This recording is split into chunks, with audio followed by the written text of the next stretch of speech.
Hi, my name is Brenda Lebsack. I've been a public school teacher for over 25 years in California and Nevada, and was a school board member from 2016 to 2020.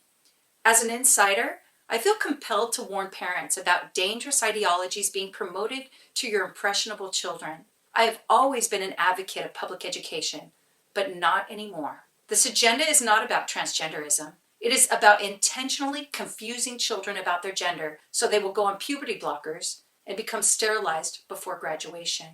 Children's hospitals with gender clinics and Planned Parenthood, which also now offers these medical services, are partnering with school districts across California under the guise of mental or sexual health, while laws are passing to remove your parental rights. Here are pre-K through second grade curriculum examples presenting gender as a myriad of choices with many pronouns.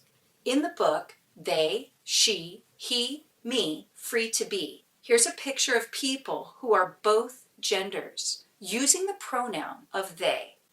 Here's a picture of people who have no gender with pronouns of z or tree. It says you can change pronouns from he to she or she to he. This teaches kids that gender is fluid, and it says there are many more genders and pronouns waiting to be discovered and used. That gender is unlimited based on a child's feelings. The Human Rights Campaign created many national lessons like these for primary grades. Our current administration wants this pushed into our schools nationwide.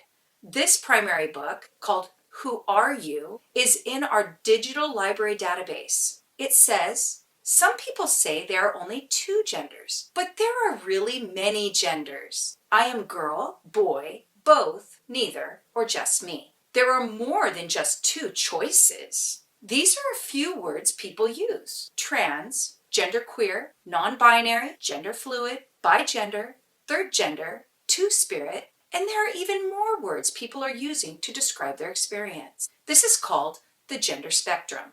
Our education departments call this inclusion, but I call it confusion and delusion. Many books and lessons like these intentionally confuse children about their gender. But why? Because once a child says that they're unsure about their gender, they're now categorized as LGBTQ, because the Q stands for queer or questioning. This gender crisis qualifies students to be counseled by experts, with or without parent knowledge. These counselors, mental health workers, or LGBTQ support advisors are trained to only affirm a child's gender identity, no matter what it is and no matter the age of the child. If an older elementary child is anxious about puberty, the child is advised that puberty blockers can give them more time to decide their true gender. According to research quoted in the book Irreversible Damage, 100% of kids who go on puberty blockers end up on hormone therapy, which almost guarantees infertility and sterilization. Here's a clip from a cartoon being used now in many schools. A person who is transgender is someone whose internal sense of their gender, being a boy, girl, or something else, doesn't match their physical body. People who feel this way sometimes feel anxious when they begin to reach puberty and their body starts to change in ways that don't match their internal sense of their gender. These feelings are totally normal. If you feel you want more time to explore how you feel about your gender before your body starts to change, it's important to talk with a parent, counselor, therapist, or doctor about the feelings you have regarding your gender. After some discussion and counseling, you may be referred to an endocrinologist. Endocrinologists specialize in hormones, and they are the most likely to prescribe puberty blockers for someone who wants them. Puberty blockers are medications that will stop your body from changing. They are usually given as an injection or an implant. They block the production of hormones to stop or delay the physical changes of puberty. These elementary cartoons also glorify non-biological genders and stigmatize biological male and female genders. In this Amaze video that compares gender to a tossed salad, biological males and females are considered old school, like a boring, rock-hard wedge of iceberg lettuce and a stinky old dried-up tomato.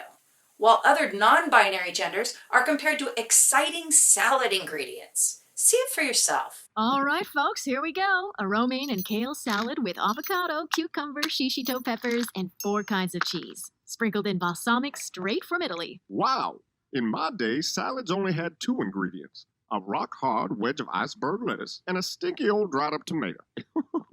Sorry, guys. I'm gonna have to eat fast. Alex is stopping by in a few minutes to work on a robotics project. Alex, is that the girl with that weird dog or the boy with the hat with the wings that flap? No, Uncle Jay. This is Alex. Oh, okay, I remember. A very nice young... come to think of it, well, is Alex a boy or a girl? Actually, Alex doesn't define themselves as boy or girl. What else is there? Back in your day, most people understood the world in terms of just boys and girls. But now, we know gender is more complex than that.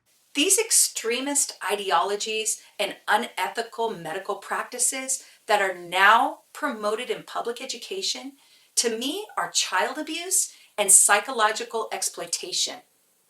This is why we desperately need affordable education alternatives and school choice on the California 2022 ballot. This not only impacts California, but our entire nation. For more information, go to my website, www.brendaforkids.com.